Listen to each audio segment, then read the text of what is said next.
Assalamualaikum warahmatullahi wabarakatuh.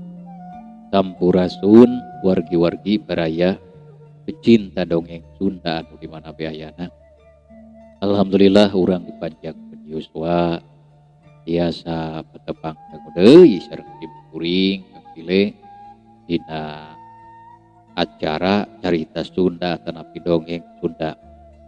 Urang nuluykeun hanca carita mitra dina jejer carita sakalingga jawara pilih nanti.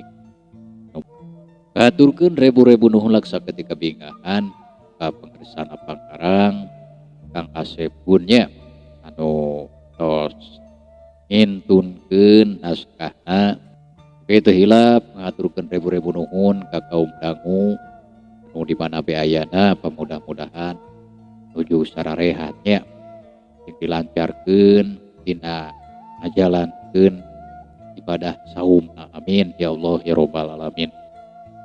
Sumangga mitra urang lajengkeun di ieu caritana kasugri kaum dangu sadaya dina jujutan hanca carita nu katunda bedaran kang pilih kasapi kuwanci dina mangsa madarkeun kayaan sakalingga ija ka langit Nyi Sekar oge awangganya anu mana harita rek ngajugjug ka leuwih jurig teh. Sumangga urang kuseur keun perhatian urang kana ieu cerita.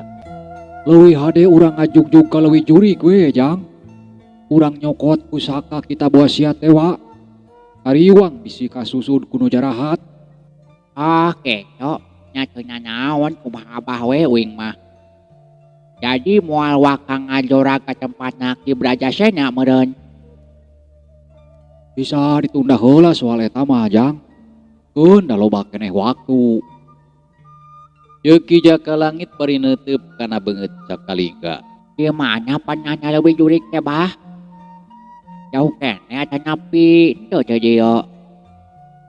Sakalingga tumanya Ya lumayan jauh. Beh kuloneun Gunung Siluman. Di dinya aya hiji leuwih anu tempatna nyarang kerong ka jero. Di satu kangun eta leuwih aya guha. Guha eta nobrosna langsung ka Guha Siluman. jaka langit ngajelaskeun. Guha Siluman. Pan Guha Siluman mah mun teu salah mah ayeuna oge di satu kangen Gunung Siluman. Ngepenana aya di tungtung wetan. Asa jauh geuning. Di jaka langit seuri leutik pok carita deui. Bener jang. Mun ujang can nyaho. Sabenerna Guha Siluman teh lega pisan. Di jerona oge loba lawang-lawangna. Guha Siluman anu deukeut leuwih jurig teh minangka anakna we meureun. Anak Guha Siluman itu sakanyaho abah mah. Sakalingga unggut-unggutan Kahara ti atuh ari kitu caritana mah bah. Ayo atuh urang meungpeung beurang keneh. Urang ngeureuyeuh we meh teu kapeutingan nepi ka ditunya. yeuk sakalingga ngajak neruskeun lalampahanana Ki Jaka Langit jeung Nyi Sekar.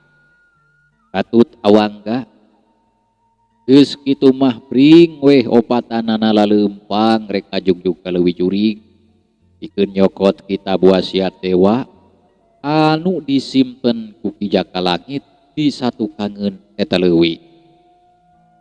Kasugri kaum dangu jauh moal burung cunduk anggang moal burung datang. Irawan di tunggang gunung sakalingga jeung tilu urang baturna geus aranjog ka tempat anu dituju. Urang leuwih 50 meter oge geus katempo cai curug mayak pak bodas di luhur gunung murag ka hiji leuwih anu katelah leuwih jurig teh. Sorana seah mending ngaguru sawer jeung sora-sora sasatuan anu aya di tempat eta. Nu disebut leuwih jurig teh kayaanana mending geuman. Cara neom tangkalan nu umurna ratusan tahun rajeg di sakurilingna. Awana tiris naker awangga mah nepi ka norokto kuntuna oge bakat ku katirisan. Dijaka langit nangtung panona mencrong kasabudeureun leuwih. Ah cilaka. Geus aya jelema anu miheulaan. Saha jelema nya? Cilaka ieu majang cilaka. Teu kijaka langit bari panona mencrong ka lebah ngaguruhna cai leuwih. Terus aya nu miheulaan kumaha maksudna Abah? Terus aya nu nyokot? Terus palebah mana Abah nyimpen eta pusaka kitab wasiat dewa teh? Sakalingga neuteup ka kijaka langit. Rinyi Sekar jeung Awangga mah can cumarita nanaon. Mu Awangga mah awakna kalah beuki ngadegdeg katirisan. Rinyi Sekar panona rutret ngabagi reret ka bapana jeung ka sakalingga. Itu di ditu tuh, itu kangen batu nu itu. Tapi kate ngali batuna geus aya di luar. Sabab sakuduna mah batu eta teh nutupan liang tempat nyimpen eta kitab pusaka. Dijaka langit tutunjuk ka pelebah batu anu ngajung giring sagede hulu munting nu aya di gigireun bibir leuwih. Supaya leuwih jelas mah urang tempo we atuh langsung ka ditu Bah. Meh puguh. Ceuk sakalingga mere saran. Nya jang, ayo atuh. Tapi kade hati-hati lempangna. Laleueur jaba sok loba orai deui. Nyai. Tungtun jang Awangga karunya. Sok dihareup lempangna. Abah jeung si Ujang nuturkeun pandeuri. Dijaka langit nitah pangheulana leumpang ka anakna. Atuh geus kitu mah pral opatanana laleumpang mapai-mapai batu anu taringgul jeung laleueur. Uru ka tempat anu dituduhkeun tadi ku kijaka langit. Barang maranehna geus anjog kahareupeun batu anu ngajung giring teh. Bener wae di dinya geus aya liang anu gurawah ka handap. Katempona jiga-jiga nu anyar meunang ngabongkar eta liang teh. Anu nyatana eta liang panyimpenan kitab wasiat dewa teh. Bener pisan geuning kitab nama geus eueuh di tempatna. Kijaka langit sakedapan jadi ngahuleng ngaraga meneng. Atena tagiwur teu puguh rarasaan. Amanat tinu jadi guruna anu ngawanti-wanti pisan ka manehna. Yen kalah kumaha wae eta kitab ulah nepi karagrag kapimilik ku jalma jahat. Waktu harita manehna geus janji kalawan nyawa taruhanana pikeun ngajaga eta kitab tina leungeun-leungeun jalma anu jarahat jeung saraka. Tapi kabuktianana harita kitab wasiat dewa geus eueuh di tempatna. Kijaka langit nyoba ngira-ngira saha jalmana anu nyahueun kana tempat eta. Da kurarasaana mah waktu manehna nyimpen eta kitab teh taya saurang oge jalma anu nyahueun. Ulah poro anu sejen Fitra kaum Dagu. Salah anakna sorangan oge ku manehna teu dibere nyaho ari tempatna mah. Kan nyebutkeun hungkul yen kitab geus disimpen di tempat anu aman. Kan ukur kitu kijaka langit nyaritana ka Nyi Sekar mah teu dibejakeun di mana-mana nama. Sabot keur ngahuleng kitu cakakak teh ditukangeunana ya. Anajan ku sia disumputkeun dina lak-lak hanyaga oge moal burung kapanggih deuleu. Yang kalinglung. Sia geus sia nyat ka paguron baung loreng. Geus lancang paling kitab pusaka pilik paguron baung loreng. Ayeuna sia masih keneh untung deuleu. Sabab Ki Brajasena guru aing teu marentahkeun pikeun nyapatkeun beuheung sia. Ngarti? Jaba sia rek kalawan ka aing jeung batur-batur aing. Wayahna kapaksa sia rek dipojadan ku aing. Ceuk nu panghareupna kituna teh bari ngalengkah ngadeuketan ka kijaka langit. Kijaka langit nepi ka ngahegak nahan amarah pok manehna nyarita. Kuningan si laing gordah. Sarwana jeung si Brajasena sia. Bisi si laing jeung batur si laing hayang nyaho. Sabenerna gegedug si laing anu ngaranna Ki Brajasena eta nu geus ngahianat ka Eyang Guru Parasaloka. Nah, sari laing kalah piluk jadi kacung-kacungna si Brajasena. Ceuk Ki Jaka Langit teu eleh garang caritana teh.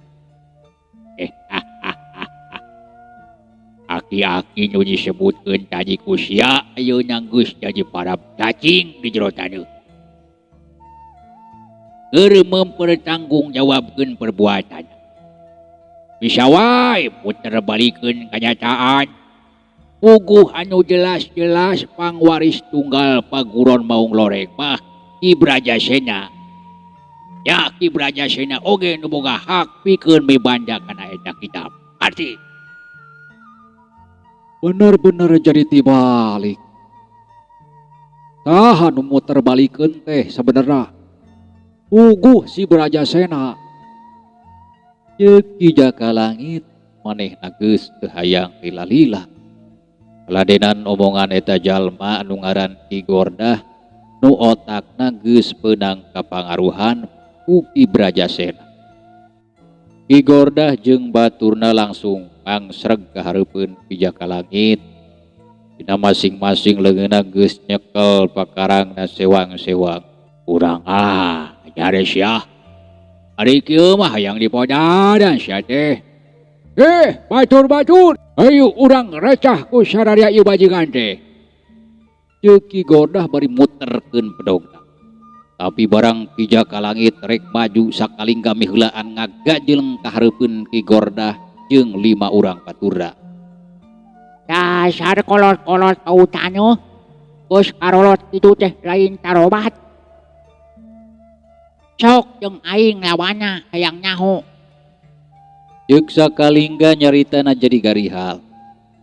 Sababikeun manehna mah asa teu pantes nyarita lemes jeung sopan ka jalma-jalma anu jarahat jiga nu harita keur dising hareupanana.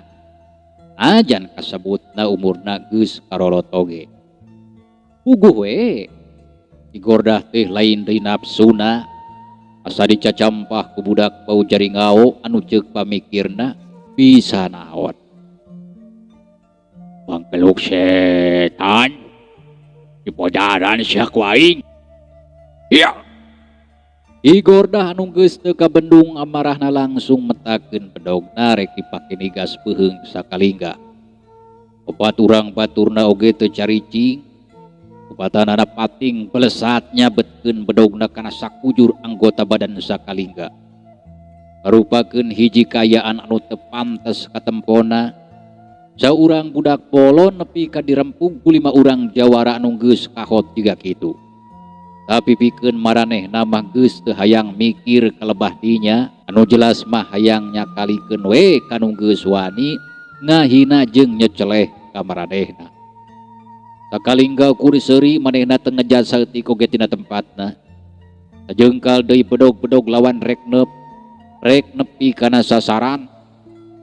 Trak trak trak. Ramo-ramo leungeun sakalingga ngan sakilatnya nyaho geus notok kana masing-masing dadalawana. Kajadikeun 5 urang lawana langsung kandeg. Badana jadi pating jaranteng teu bisa digerakkeun. Tapi ari Ki Gordah kana sakedeung kituna teh sanggeus kerahkeun sakabeh tenaga jerona akhirna awakna bisa pulih deui. Leupas tina pangaruh totokanana sakalingga, mudakeun kituna mah nya pantes. Di antara anu 5 teh manehna kasebut pangluhurna elmuna oge. Ari nu opatan mah angger we pating jaranteng teu bisa ngalepaskeun diri tina pangaruh totokan sakalingga. Ki Gordah nepi ka reup geuneuk rai pias. Panora molotot hurung bangun anu hayang ngarekeb ka sakalingga. Urang ajar. Aya kebecus oge sia teh kunyuk. Tapi sakitu mah can aya satai kukunya deuleu. Geura tarimakeun ajian aing nu rek nganturkeun nyawa sia ka neraka. Tapi samemeh aing nyabut nyawa sia sebutkeun heula saha guru sia. Meh puguh aing nyalabarkeunana. Ki Gordah nyaritana nepi ka burial puncelik. Pakanana ngahegak bakat ku ngarasa apek jeung nafsu ka sakalingga nu geus ngawiwirang dirina di hareupeun sararea. Urang naon make jong nanyakeun guru kuing sagala. Uru uing moal ridon mun karana disebutkeun hareupeun manusia iblis jiga sia. Sarue moncong loba dongeng rek tarung mah mun heueuh kitu ge aya pangabisa. Sakalingga nyaritana matak nyebit kana ceuli jeung ngaduruk kana hate Ki Gordah. Oh dari sia setan. Belesat awak Ki Gordah dina kecepatan anu meh teu katuturkeun ku panon biasa. Belesat ka hareupeun Sakalingga.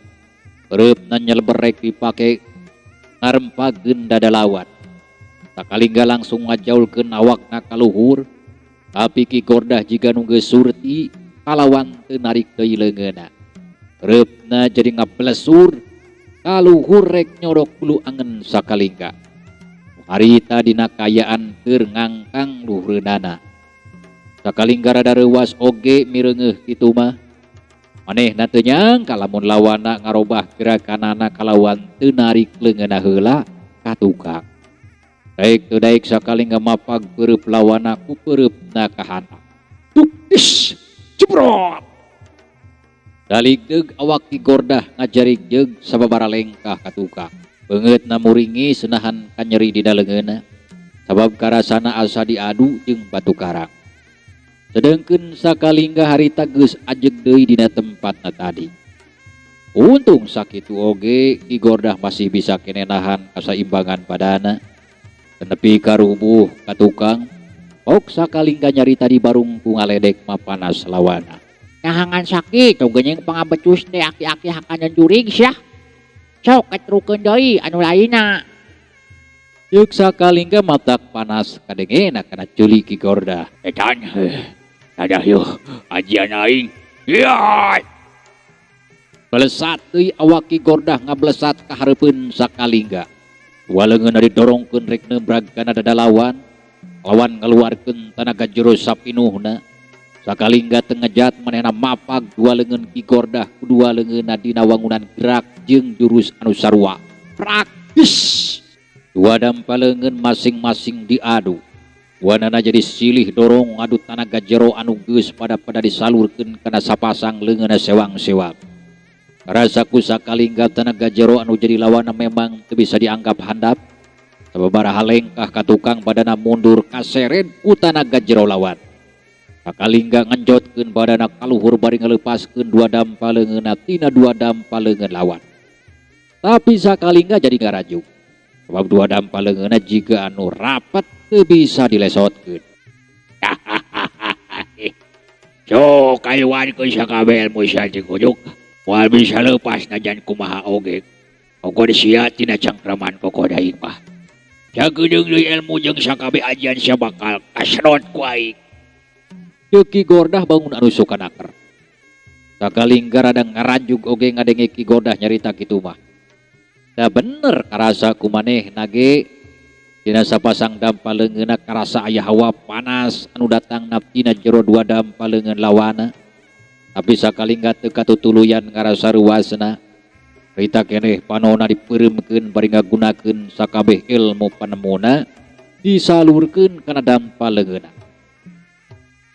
Keur kitu, Ya, boja di sia kujuk. Ki Gordah ngadorongkeun dua dampaleungeunna dina gerakan anu kawilang cepet tur ngerahkeun sakabeh tenaga jerona. Tapi les jirim Sakalingga nyaho-nyaho leungit tina panenjona. Atuh puguh we awakna ditotolonjong ka hareup kabawa ku tanagana sorangan. Mangkaning geus ngabijilkeun kabeh tanagana.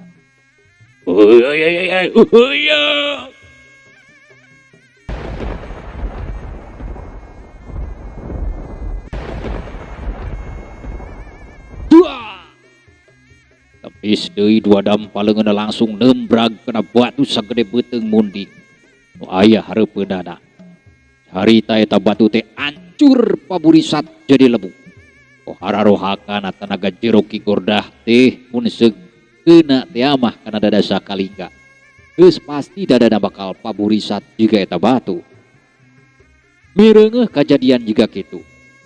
Sakalingga jadinya kakak seuri baripok nyarita. Dasar aki-aki peotakan jurig jarian. Teu bobogoh ngadoneungkeun batu. Nah tuh nye, tuh yeuh. Aing mah tadi ge aya di dieu. Jeung sakalingga ngahajama panas selawana. Puguh we lain di nafsuna Ki Godah teh. Asa diwiwirang jeung dicoogado ku budak satepak pantar sakalingga. Bari nulak cangkeng pok manehna nyarita di barung putu tunjuk ka sakalingga. Angkeluk sedan. Aing janji dulu. Lamun poe ieu aing teu bisa mojadan. Teu bisa mojadan sia, aing rek eureun tina dunia kajabaraan. Rek ngajedog saumur-umur di goha. Pokna menin nepi ka rengap ranjung nyaritana teh awahing ku amarahna anu nyedek ciruin dada. Jabari nage. Waktunya pi alatan pangsa misah mitra. Jag ieu carita urang tunda heula. Insyaallah kin urang lajeng keudi. Hatur nuhun kana naon rupi baratosana wilujeng kantun. Wassalamualaikum warahmatullahi wabarakatuh.